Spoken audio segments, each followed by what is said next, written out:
विविधताओं का देश,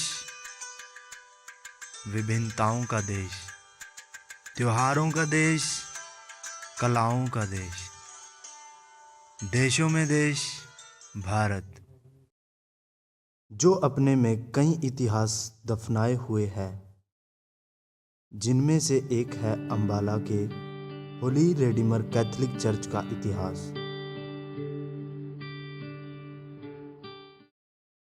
अंबाला भारत की राजधानी दिल्ली से उत्तर दिशा में लगभग 200 किलोमीटर की दूरी पर हरियाणा राज्य का एक महत्वपूर्ण जिला। साइंस सिटी के नाम से मशहूर ये शहर इतिहास को भी अपने में संजोए हुए है। उसी इतिहास की एक निशानी है होली रेडीमर कैथोलिक चर्च की ये इमारत। अंबाला के भव्य चर्च की ये इमारत देखने में भले ही नई लगे, लेकिन 108 साल पुरानी इस इमारत का इतिहास 150 साल का रहा है। 1843 में जब ब्रिटिश आर्मी ने करनाल को छोड़ अंबाला को अपना नया आर्मी स्टेशन बनाया, तब इस सेना में कुछ कैथोलिक धर्म के लोग भी हुए। इन्हीं कैथोलिक्स के लिए 1848 में इटालियन कैपुचिन फादर वेनेंस ने इस चर्च का निर्माण करवाया। उसी समय चर्च की परिधि में दाईं तरफ कोने में पादरियों के रहने के लिए एक घर बनवाया गया, जो किन्हीं कारणों से 1890 में जल गया। 1890 में ही पादरियों के नए घर का निर्माण करवाया गया, जो कि चर्च परिधि के बीचों बीच है। भारत के इकलौते वाइसरॉय लॉर्ड रिपन ने भी अपनी कोलकाता से शिमला यात्रा के दौरान यहाँ रुककर प्रार्थना की। 1885 में चर्च की बाईं ओर 2 कमरों का एक सोल्जर क्लब बनवाया गया, जो कि बाद में ढह गया और फिर दोबारा बनवाया गया। आज ये दोनों कमरे चर्च स्टाफ क्वार्टर्स के तौर पर इस्तेमाल किए जाते हैं। 1895 के मिलिट्री चैपलिन फादर फिडलिस ने चर्च के दक्षिणी कोने में उर्दू स्कूल बनवाया, जिसमें शिक्षक के तौर पर एक मुंशी को रखा गया। 1961 में इस स्कूल को हिंदी स्कूल में तब्दील कर दिया गया। 20वीं सदी तक आते आते फादर वेनेंस द्वारा बनवाया गया यह चर्च खंडर में बदलता जा रहा था। तब 1902 में फादर पीटर मैरी ने लोगों की आस्था और सहयोग से नए चर्च के निर्माण की नींव रखी।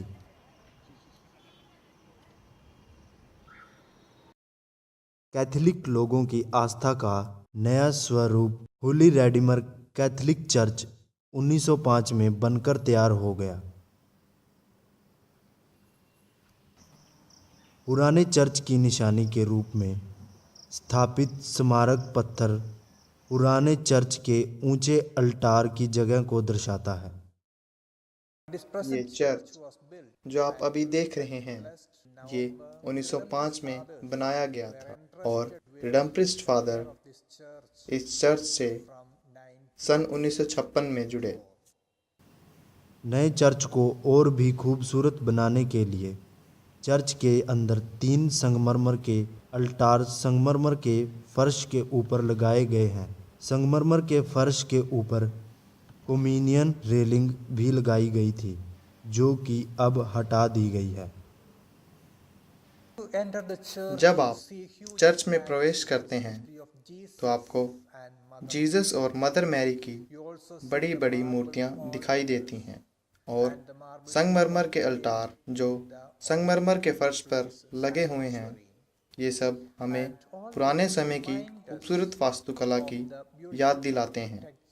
चर्च के अंदर जो आप स्टैचूज देख रहे हैं, ये इटालियन मूल के हैं और इटालियन कैप्चन्स द्वारा विदेश से लाए गए हैं। चर्च में लोगों के बैठने की क्षमता 800 है।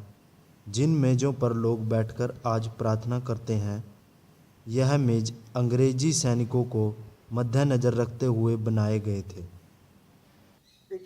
इस चर्च में 800 लोग बैठ सकते हैं और मेजों पे जहां अंग्रेजी सैनिक बैठते थे, आप एक हॉल देखेंगे जिनमें वे अपनी बंदूकें रखते थे। तो वे लड़ाई के लिए हमेशा तैयार रहते थे। प्रवेश द्वार के ऊपर बालकनी में एक बड़ा पाइप ऑर्गन देखा जा सकता है। इसका इस्तेमाल चर्च में प्रार्थना के दौरान किया जाता था, लेकिन वर्तमान में यह मौन है और उस सुहाने दौर की याद दिलाता है जब इसकी मधुर ध्वनि चर्च में गूंजा करती थी। चर्च की बालकनी में जाने के लिए चर्च के टावर में लगभग 50 तंग सीढ़ियां हैं। टावर में और ऊपर जाने के लिए लकड़ी की सीढ़ियां लगाई गई हैं। टावर की सबसे ऊपरी मंजिल में रुड़की से लाई गई 3 बड़ी घंटियां हैं जो आज शांत हैं। इनका इस्तेमाल आज नहीं किया जाता। जैसे ही आप चर्च के टावर में ऊपर जाते हैं, तो आपको 3 घंटियां दिखाई देती हैं। ये घंटियां आज भी काफ़ी अच्छी हालत में हैं और इनके ऊपर इनका निर्माण वर्ष भी लिखा हुआ है।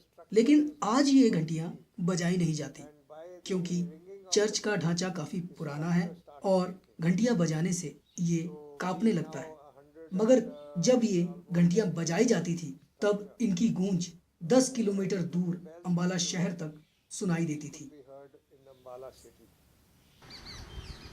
1905 तक यह चर्च आगरा आर्किडायसिस के इटालियन कैपुचिनो की देखरेख में चला। शिमला को 1911 में आर्किडायसिस बनाया गया और इसे इंग्लिश कैपुचिनो को सौंप दिया गया।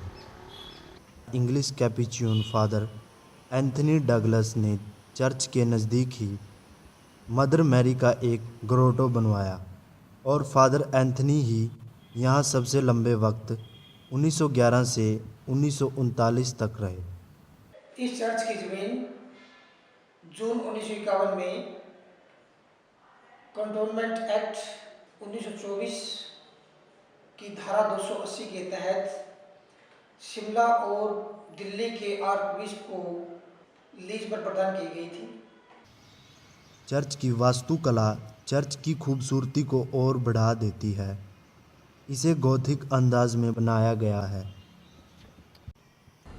चर्च को 9 बाई 4 बाई 3 इंच की ईंटों का इस्तेमाल करते हुए इस तरह से बनाया गया है कि आज भी ज्यों का त्यों है।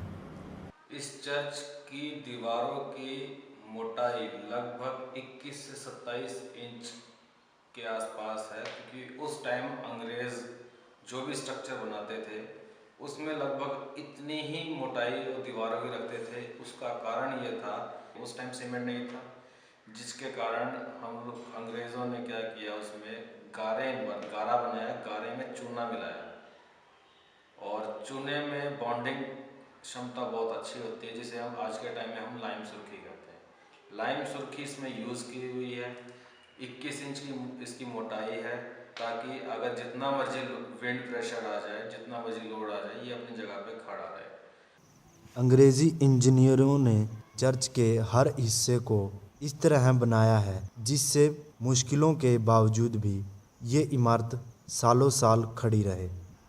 दूसरी बात, इसका जो स्ट्रक्चर को जो बनाया है, इस हिसाब से बनाया है कि इसका लोड इक्वली डिस्ट्रीब्यूट हो जाए। सपोज अगर विंड प्रेशर लग रहा है या अर्थक्वेक लग रहा है, तो वो लोड सीधा दीवारों पे आएगा। दीवारों पे जो खिड़कियों पे जो आर्चेस बनी हुई हैं, दरवाज़ों पे जो आर्चेस बनी हुई हैं, और उन आर्चेस के थ्रू ये धीरे धीरे इक्वली डिस्ट्रीब्यूट होता है पूरी दीवार से, जिसके कारण लोड पूरा फाउंडेशन पे रहता है। चर्च की छत और टावर को भी इसी तरह से बनाया गया है जिससे किसी भी आपदा में इन्हें नुकसान ना हो और ये चर्च की सुंदरता को बरकरार रखे। इस चर्च की जो छत है वो ट्रसेस के ऊपर टिकी हुई है। इसका अपना डेड लोड है, इस पर कोई लाइव लोड नहीं है। चर्च का जो टावर है वो इसलिए स्टेबल है कि नीचे के कॉलम ऊपर के कॉलम को सपोर्ट करते हैं। अब ऊपर पे जैसे विंड लोड लगता है या सिस्मिक फोर्सेस आती हैं, तो उस मोमेंट को रेसिस्ट करने के लिए जो नीचे के कॉलम है वो प्रोवाइड किए गए हैं, जिसके कारण हमारा जो स्ट्रक्चर है, जो टावर जो है वो स्टेबल है और ये स्ट्रक्चर लगभग 50 साल और खड़ा रहेगा। कमाल की इंजीनियरिंग के साथ साथ कैथोलिक लोगों की आस्था और दुआओं ने भी इस चर्च को अब तक बचाए रखा है। 1972 में चंडीगढ़ को चर्च का डायोसस बनाया गया। अल्कोहलिक अनोनिमस संस्था ने सन 2000 में नशे से मुक्ति पाने की इच्छा रखने वाले लोगों के लिए चर्च के स्कूल के एक कमरे में नशा मुक्ति केंद्र खोला।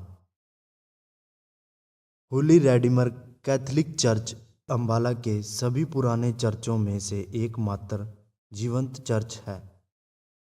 1848 से अब तक इस चर्च में पुरानी परंपरा से प्रार्थना की जाती है। अंग्रेजी शासन काल में चर्च में प्रार्थना करने वाले लोगों में सैनिकों की तादाद ज़्यादा थी, लेकिन आज यहाँ स्थायी लोग ज़्यादा आते हैं। वैसे तो लोग यहाँ मदर मैरी के ग्रोटो पर कभी भी प्रार्थना कर सकते हैं, मगर चर्च के मुख्य द्वार रविवार को ही खोले जाते हैं। रविवार को की जाने वाली प्रार्थना 2 चरणों में होती है, सबसे पहले अंग्रेजी में, उसके बाद हिंदी में।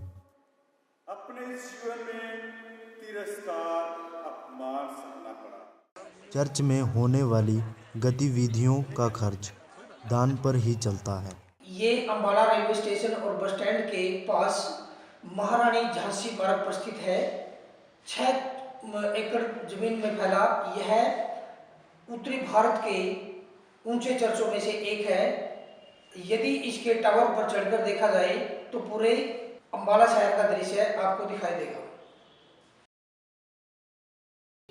ये चर्च सैलानियों और धार्मिक लोगों दोनों को अपनी तरफ आकर्षित करता है।